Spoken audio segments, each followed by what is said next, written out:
Hello everyone, welcome to our channel. In this video, we will be talking about infective endocarditis prophylaxis according to the American Heart Association guidelines, that is the AHA guidelines.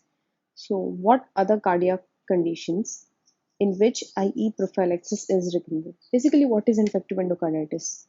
Infective endocarditis, as the name suggests, this is infection of the endocardial lining of the heart, which results in formation of small vegetations over the valvular surface of the heart, which is composed of platelet, fibrin, microorganisms, inflammatory material, etc. Right? So now let's go to the cardiac conditions for which infective endocarditis prophylaxis is recommended. The first one is history of previous infective endocarditis. Obviously, if the patient has previously has an infective endocarditis, definitely we must give prophylaxis before performing a procedure, right? So, in when is the infective endocarditis prophylaxis is given? We'll come to that. What are the drugs given? We'll come to that. But let's discuss in which cardiac conditions it must be given. So, the patients who had suffered previously an infective endocarditis, they must be given the drugs. They must be given the prophylaxis. Second is congenital heart disease.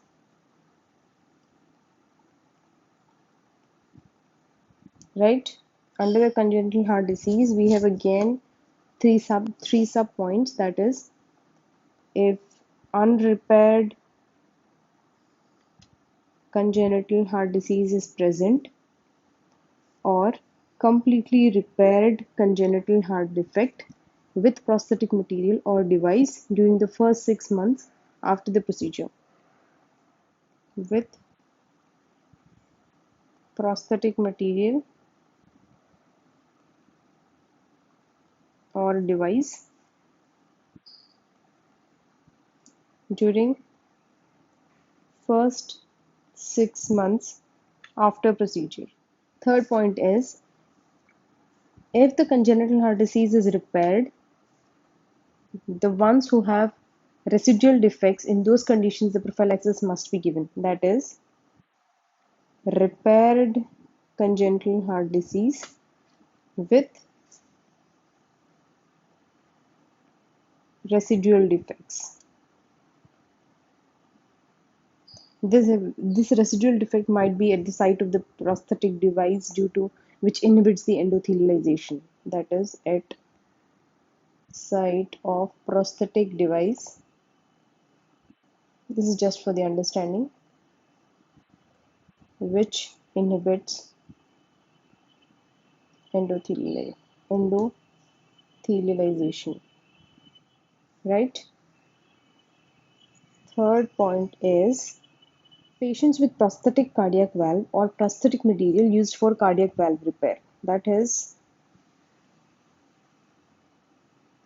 prosthetic valve or material used for cardiac valve repair. Right? Fourth point is, and everything is worked out, and now the patient has undergone cardiac transplantation, but he has persistent valve regurgitation due to some structurally abnormal valve. So in those conditions, so cardiac transplantation recipients with persistent valve regurgitation due to structurally abnormal valve, right? So let's quickly discuss it. So the cardiac condition in which infective endocarditis prophylaxis is recommended are: if the patient has previous infective endocarditis, or at birth if the patient has congenital heart disease, or during the adult life if he got repaired of a cardiac valve by means of prosthetic device, or he has undergone cardiac transplantation with persistent valve regurgitation. And under the congenital heart disease, we have three subheadings: That is, initially it was unrepaired or completely repaired with a prosthetic device, or even after repair it has residual defects. Understood? Now let's go to condition. So scenarios in which IE prophylaxis is recommended. So what are the scenarios in which IE prophylaxis is recommended? So if a patient has to undergo upper GI endoscopy or colonoscopy, or for example transesophageal echocardiogram, transesophageal, in which the probe has to pass through orally through the mouth into the esophagus. Do these conditions require infective endocarditis prophylaxis? No. These conditions do not require infective endocarditis prophylaxis. So what are the conditions which require? This is the most commonly asked question, like upper GI endoscopy, colonoscopy, and transesophageal echocardiogram. Do they require infective endocarditis prophylaxis? So this is not recommended here.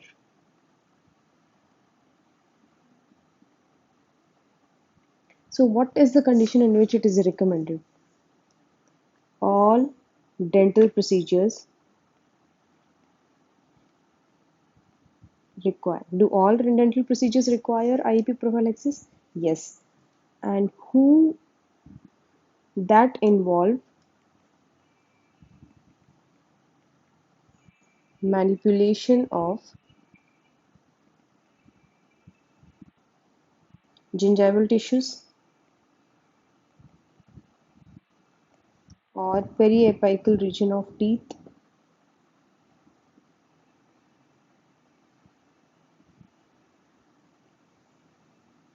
or perforation of oral mucosa.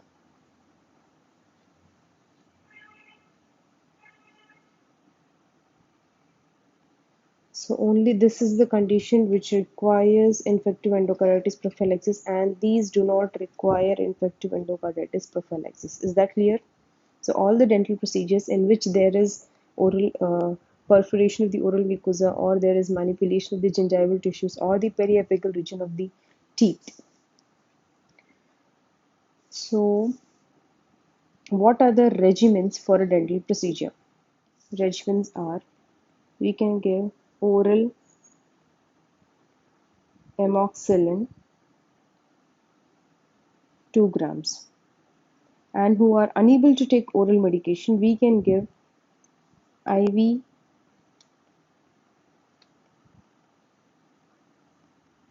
ampicillin, cefazolin, or ceftriaxone. So this is 2 gram, and this is 1 gram, and this is 1 gram. Can be given IV or IM in who are unable to take oral medication, right?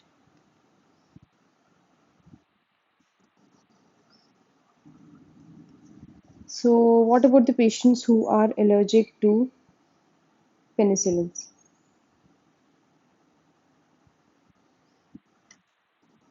In those who are allergic to penicillin, we can give either clindamycin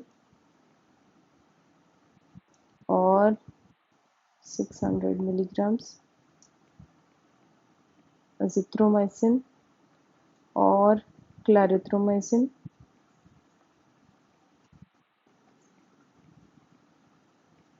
500 milligrams, right? And who are unable to take orally, in those conditions, we can give clindamycin 600 milligrams IM or IV. This was oral. This was who are unable to take orally. And when should it be given? Single dose must be given.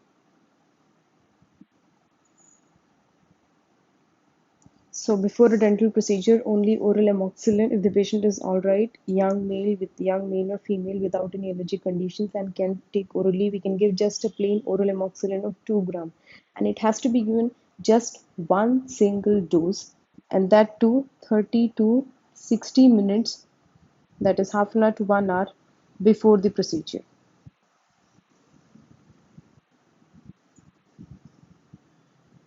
Right?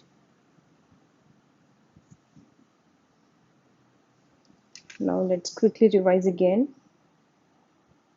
So the infective endocarditis prophylaxis, according to the AHA guidelines, the cardiac conditions in which infective endocarditis prophylaxis is recommended include previous history of infective endocarditis, or the patient is having congenital heart disease from birth, or he has undergone some prosthetic valve repair during the adulthood, or ultimately he required a cardiac transplantation, but he has persistent valvular regurgitation due to some structural abnormality of the valve, right? And scenarios in which infective endocarditis prophylaxis is recommended are only the dental procedures in which there is a perforation of oral mucosa, or there is manipulation of the gingival tissues or periapical region of the teeth. And conditions like upper GI endoscopy, colonoscopy, or transesophageal echocardiogram do not require infective endocarditis prophylaxis. And what is the regimen for prophylaxis? A single dose of an antibiotic must be given, that to half an hour to 1 hour before the procedure. And what are the antibiotics that can be given? In a normal patient without any allergies, you can take orally. Plain oral amoxicillin can be given 2 grams. Or if the patient is unable to take oral medication, we can give IV ampicillin of 2 gram, cefazolin of 1 gram, or ceftriaxone of 1 gram IV or IM. If the patient is allergic to penicillin and can take orally, we can give Clinda 600 mg, Azi 500 mg, or clarithromycin 500 milligrams orally. Or if the patient is cannot take orally, we can give just injection clindamycin 600 milligrams either IM or IV. This ends our video. Thank you.